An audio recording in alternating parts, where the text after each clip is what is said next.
Today we're jumping right into a really key moment in the Ramayana, something you asked about chapter 4, Rama leaves home. It seems early, but it really kicks off so much. Absolutely. It's like the starting gun for Rama's whole epic journey, really. It sets the stage for everything that follows. And it starts with the Sage Viswamitra showing up at King Dasaratha's court. The text makes it super clear how much respect this sage commands. Oh, definitely. Dasaratha's welcome is, well, it's effusive. He says something like, "I'm blessed among men.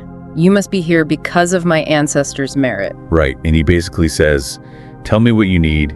If I can do it, consider it done. You immediately get this sense that something big is coming. Exactly. And that promise, that initial offer from Dasaratha, it's not just politeness. It's tied into his dharma, his duty as a king, especially towards a figure like Viswamitra. It sets up the whole conflict perfectly. So why is Viswamitra there? It's not just a friendly visit, right? Not at all. He needs help. Specifically, he needs Rama's help to protect a really important ritual. From Rakshasas, these sort of demonic figures. Yes, Maricha and Subahu, they're disrupting his sacrifice, desecrating the sacred fire by, the text says, showering it with unclean blood and flesh.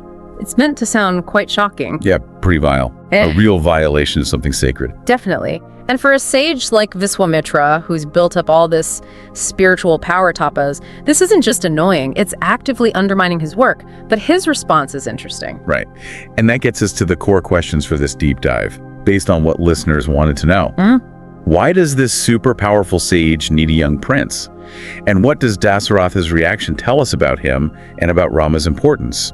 So let's start there. Why doesn't Viswamitra just zap these Rakshasas himself? Good question. He's a Brahma Rishi, top-tier sage, immense tapas. But the text suggests he chooses not to just curse them. Why not? Seems easiest. Because it would cost him. It would expend that precious spiritual merit he's worked so hard to accumulate. Think of it like spiritual capital. He doesn't want to waste it on a curse if there's another way. So that power isn't just infinite. It has limits or costs. Exactly. It's something to be managed, used wisely. And Viswamitra sees this situation not just as a problem, but an opportunity for Rama. An opportunity? How so? He explicitly tells Dasaratha that under his guidance, Rama will grow in princely stature. His name will gather luster. So it's not just about pest control, it's about mentorship, about destiny. So Viswamitra sees something in Rama already, that potential. And he tries to soften the blow for Dasaratha, right? Saying it's temporary. Yeah, he says, entrust Rama to my care only for a few days. Just a short trip. It's clearly meant to reassure a worried father. Makes sense. And he doubles down, promising Rama will be safe and that Dasaratha himself will gain undying fame for agreeing. He even suggests, that Dasaratha's own wise advisors would probably agree with him, adding a bit of peer pressure maybe. But even with all the promise of growth for Rama, the short duration, the safety guarantee Dasaratha balks, he's clearly really anxious. Deeply conflicted. It's that classic struggle, isn't it? Duty versus love. King versus father. What really jumps out about how he pushes back? Well, his plea is all about Rama's age. He says something like, he's not even 16, how can he fight Rakshasas? What does he know about their tricks? It's pure parental fear. Maybe underestimating Rama a bit, but mostly just protective. Yeah, you can feel that. Very human, even for a king. And he even offers to go himself, doesn't he, with his whole army? He does, which shows, he wants to fulfill his duty to Viswamitra, just not with Rama. He's trying to find a loophole, basically, trying to protect his son while still honoring the sage. He asks for more details about the attackers, trying to gauge the threat himself. But Viswamitra doesn't take the hesitation well. Not at all. The text says Dasaratha's pleas were like oil poured on the fire of his anger. It just infuriates him. Oof. Yeah. And Viswamitra, who started out so respectful, now lays into the king. He questions his honor, his lineage, saying things like, this is unworthy of your family. Go ahead, live long with your family, having broken your word, having swerved from truth. Wow, that's harsh. Calling his truthfulness into question. Extremely harsh. It's a massive accusation for a king of that lineage, basically saying he's failing his fundamental dharma. And it gets bigger than just them, right? The text mentions the earthquaking. It does. The earth quaked and the gods were afraid. It shows the sheer scale of Viswamitra's power and the potential cosmic fallout if a sage like him gets that angry. The stakes are suddenly huge. So the situation is really escalating. Tension's high. Then who steps in? This is where Vasishtha comes in. Dasaratha's own family priest, his spiritual guide. He's the voice of reason. Okay, what does Vasishtha advise? How does he calm things down? Very wisely. He gently but firmly reminds Dasaratha about the absolute necessity of keeping his word, especially for someone of the Ikshvaku line. He says, point blank, having once said, "I will do," you have no option but to do it. No wiggle room? None. He adds, failing, you will lose the merit of all your great gifts and deeds.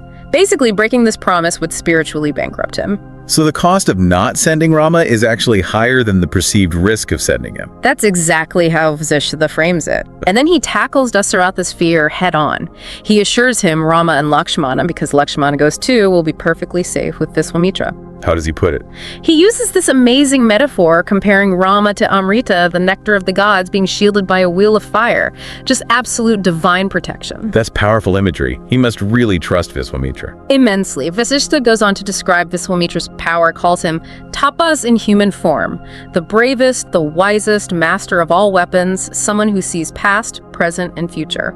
Okay, so that's why Viswamitra asking for help isn't quite what it seems. It reframes the whole thing. Completely. It shows this isn't just some random request, it's coming from someone of extraordinary power and insight. And Vasishtha adds the final crucial piece. He says Viswamitra is doing this for the good of your sons. Ah, so it's not just about the ritual, it's part of their destiny, a necessary step. That's the strong implication. Vasishtha presents it not as a danger, but as a vital, maybe even divinely intended part of their development, a crucial experience. And that does the trick. Dasaratha agrees. Yes. Vasishtha's wisdom prevails, Dasaratha consents, and Rama and Lakshmana are brought forward. There were blessings from everyone, the king, the queen mothers, Vasishtha. A formal send-off. Very much so. And as they leave with Viswamitra, the signs are all positive. Auspicious omens, a nice breeze, flowers falling from the sky, good sounds. It signals that this journey is fundamentally righteous. And how are the princes described as they leave? Is there a sense of their readiness? Oh, absolutely. The text paints a striking picture. Bow in hand, the two lads strode proudly on either side of the sage. Swords of victory hanging from their waists, bows and quivers mounted on strong shoulders. Ready for action. Exactly. And then this vivid comparison. Each like a three-headed cobra with uplifted hood. It suggests power, potential, maybe even a bit of danger, but definitely readiness and grace. Wow, so that image really sticks. It does. And the narrative mentions how authors like Valmiki and Kamban view this moment. It's the boys' first adventure with this incredible mentor, the start of their campaign against the Rakshasas. It's the real beginning. Okay, so wrapping up this deep dive into Chapter 4, we've seen Dasaratha's intense conflict, that pull between fatherly love and his duty as king. Yeah, a really human dilemma. And Viswamitra's request, which seems straightforward, actually triggers Rama's heroic journey. Sets everything in motion. And Vasishtha's wisdom was key, wasn't it? Providing the perspective needed to understand the deeper significance. Absolutely crucial. He bridges the gap between Dasaratha's fear and Viswamitra's purpose. So, this short chapter, it's packed with insights into Dharma, the roles of kings and sages, divine purpose. So for listeners wanting to quickly get a solid grasp of these foundational stories, this episode really shows how one event can ripple outwards, defining characters and setting up an entire epic. It's a perfect example of that. You see the core values, the central conflicts, and the first steps of the hero all laid out. Which leaves us with something to think about. Consider the weight of a promise, especially one made publicly, or to someone highly respected.